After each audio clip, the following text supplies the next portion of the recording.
Europe 1, 7h15, Thomas Soto. Le rappel des titres, Didier Deschamps dévoile ce soir sa liste pour l'Euro 2016. 23 joueurs et 7 réservistes. La principale incertitude concerne la présence ou non d'Hatem Ben Arfa dans cette liste.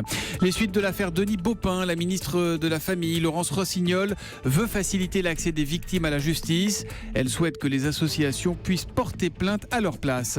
Et puis le Crédit Agricole touché à son tour par le scandale des Panama Papers. Le Crédit Agricole qui, selon les révélations du Monde, a administré 1129 sociétés offshore depuis les années 90. Cité également BNP Paribas.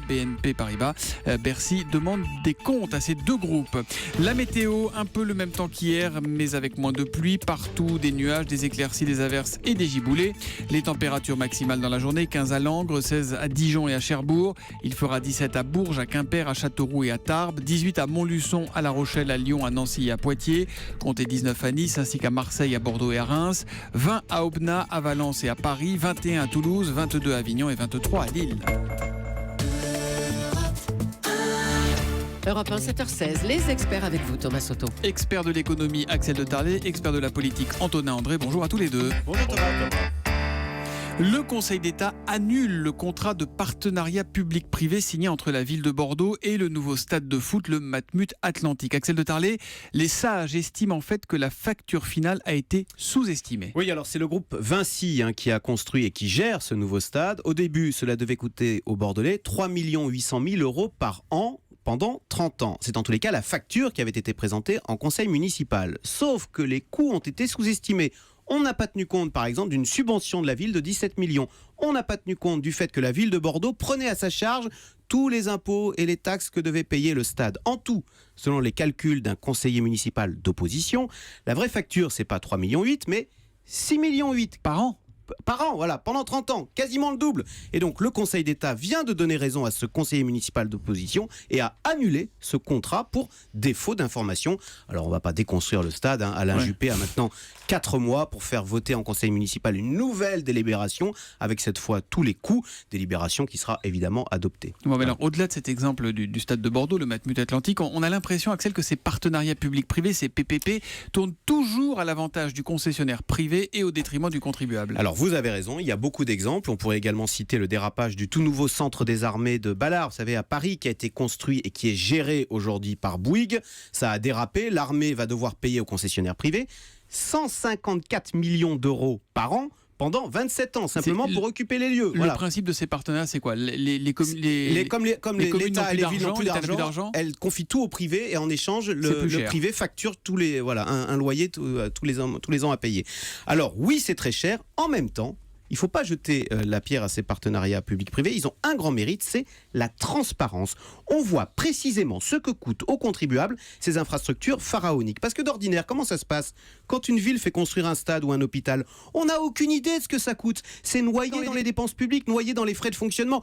On peut gaspiller en toute discrétion. Là, le grand avantage avec le privé, c'est que vous avez une facture claire, nette, au centime près, et on réalise que ces infrastructures coûtent très cher aux contribuables. Et quand c'est pas clair, net, au centime près, eh bien le Conseil d'État annule, comme on vient de le voir, à Bordeaux.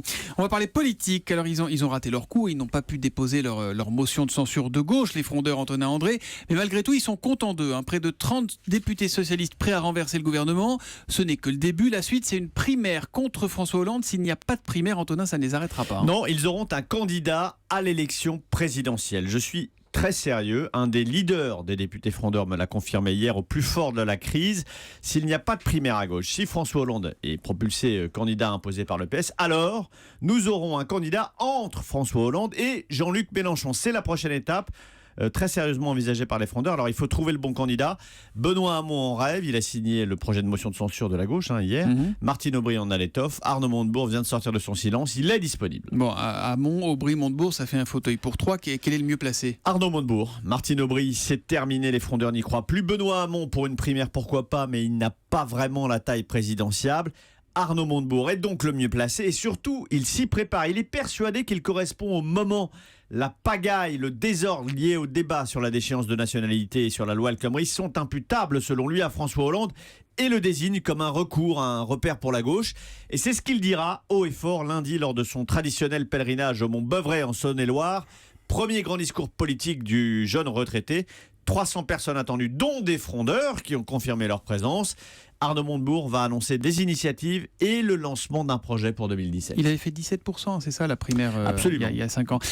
Donc François Hollande, Jean-Luc Mélenchon et Arnaud Montebourg, ça ferait 3 candidatures à gauche en 2007. C'est suicidaire, non, Ouais, Antonin ? c'est suicidaire, c'est mortifère.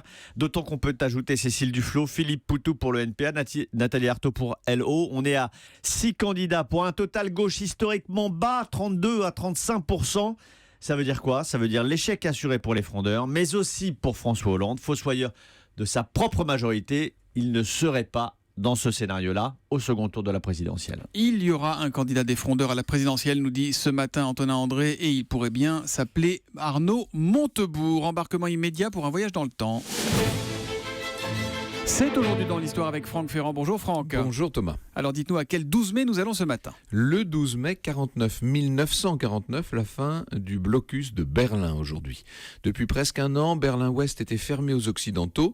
Les Soviétiques, vous savez, bloquaient toutes les voies terrestres. C'est-à-dire que Berlin-Ouest était bien sous domination occidentale, mais inaccessible. Exactement. Après la guerre, histoire de neutraliser complètement l'Allemagne, le pays, vous le savez, est divisé en 4 zones. Une pour les Soviétiques à l'Est et les 3 autres dominées par les Américains, les Britanniques et les Français. Mais Berlin aussi est sectorisé, même si l'ancienne capitale du Reich se trouve au cœur de la zone d'occupation soviétique. Déjà, les relations se tendent entre l'Est et l'Ouest. Le 20 juin 1948, les zones de l'Ouest adoptent une nouvelle monnaie, le Deutschmark, et ça, les Russes ne veulent pas l'admettre. Ça pourrait accentuer la domination occidentale sur Berlin. Pour empêcher la nouvelle monnaie d'irriguer la ville, les Russes vont donc couper purement et simplement les communications terrestres. Et donc Berlin-Ouest est totalement séparé du reste du monde occidental. Totalement, en effet. Mais la réaction ne va pas se faire attendre. Américains, Britanniques et Français mettent en place un pont aérien pour ravitailler Berlin-Ouest en permanence.